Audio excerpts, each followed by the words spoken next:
வந்தா கால வெட்டுவோம். அமெரிக்காவுக்கு ஈரான் கொடுத்த வார்னிங். பஞ்சாயத்து முடியாது போலயே. பொழுதுபோக்குக்கு அடிச்சுக்கிட்டா பரவாயில்ல, என் பொழப்பே மத்தவனை அடிக்கிறது தான் அப்படின்னு அமெரிக்கா ஈரானை போட்டு பொழந்து கட்டினா எப்படிங்க அப்படின்னு எவ்வளவு நாள் தான் பொறுமையாக இருப்பா அப்படின்னு அவங்களும் பொங்கி எழ மாட்டாங்களா என்ன? அப்படி ஈரான் பொங்கி எழுந்து அமெரிக்காவுக்கு விடுக்கக்கூடிய கடும் வார்னிங் கதையை நம்ம ஜெம் தொலைக்காட்சி மூலம் விரிவாக பார்க்கலாம்.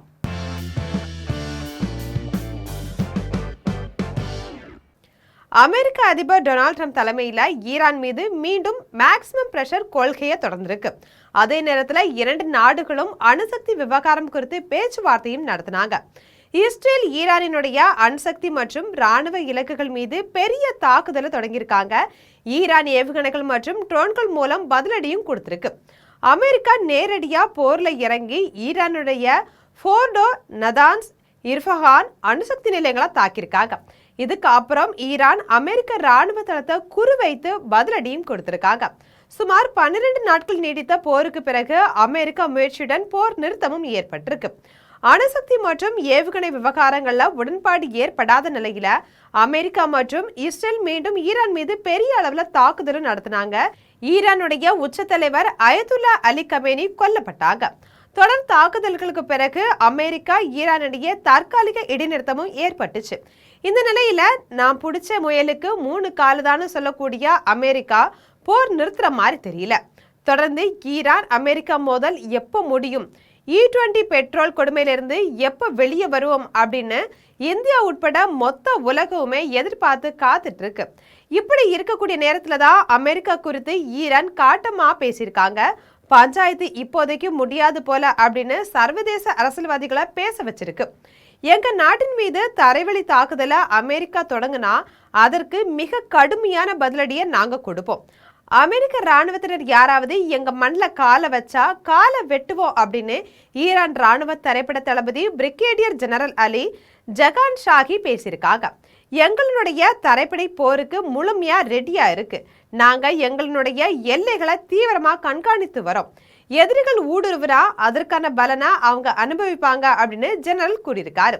இப்படியா ராணுவம் எச்சரிக்கை ஒருபுறம் இருந்தாலும் மறுபுறம் அமெரிக்காவுடனான தூதரக உறவுகள் மறைமுகமாவே நீடிப்பதா ஈரான் வெளியுறவுத்துறை அமைச்சர் அப்பாஸ் அராக்சி கூறியிருக்காரு. நாங்க இப்போதைக்கு அமெரிக்கா கூட நேரா பேசல, நடுவுல கூட சில ஆட்களை வச்சு பேசுறோம். இதுக்கு முன்னாடி ஒப்பந்தம் போட்டு அதை அமெரிக்காவே மீறிடுச்சு. இதை பத்தி அந்த நாட்டு அதிகாரிகள் பேசி ஒரு முடிவுக்கு வர வரைக்கும் நேரா நாங்க பேச்சுவார்த்தைக்கு வரமாட்டோம் அப்படின்னு அராக்சி கூறியிருக்காரு. இந்த பஞ்சாயத்துகளுக்கு நடுவுல தான் ஒரு நல்ல செய்தியும் வந்திருக்கு. அதாவது ஹார்முஸ் ஜலசந்தி வழியா கப்பல் போக்குவரத்தை ரெகுலர் செய்வது பற்றி ஓமனுடன் நடத்தப்பட்ட பேச்சுவார்த்தைகள் முடிவை நெருங்கி வருவதா ஈரான் கூறியிருக்காங்க. எது எப்படியோ ஹார்முஸ் ஜலசந்தியில கப்பல் போக்குவரத்து பழையபடி திரும்பணும். ஏன்னா அந்த வழியாதான் இந்தியா உட்பட்ட உலகினுடைய பல நாடுகளுக்கு கச்சா எண்ணெய் சப்ளை ஆகிட்டு இருக்கு. ஈரான் அமெரிக்கா பஞ்சாயத்து காரணமா இந்த நீர்வழி பாதை மூடப்பட்டிருக்கு. இதனால இரண்டு நாடுகளும் பேசி ஒரு முடிவுக்கு வரணும் அப்படின்னும் இந்தியாவில பழையபடி தூய்மையான பெட்ரோல் கிடைக்கணும் அப்படின்னும் பல்வேறு தரப்பினர் எதிர்பார்த்து வராங்க. இந்த நேரத்துல அமெரிக்க ராணுவத்தினுடைய காலை வெட்டுவேன் அப்படின்னு ஈரான் பேசியிருக்கிறது பஞ்சாயத்து இப்போதைக்கு முடியாது போல அப்படின்னு தோன்றுவதாதான் சர்வதேச அரசியல் விமர்சகர்கள்லாம் கூறுறாங்க. ஆக ஈரான் அமெரிக்கா ஒப்பந்தம் போட்டா மட்டும் பத்தாது, இரண்டு நாடுகளுக்கும் இடையே பரஸ்பர ஒத்துழைப்பு வேணும் அப்படின்னு சொல்றாங்க மற்ற நாடுகள். ஆக போர் முடியுமா முடியாதா என்பதை பொறுத்திருந்து பார்க்கலாம்.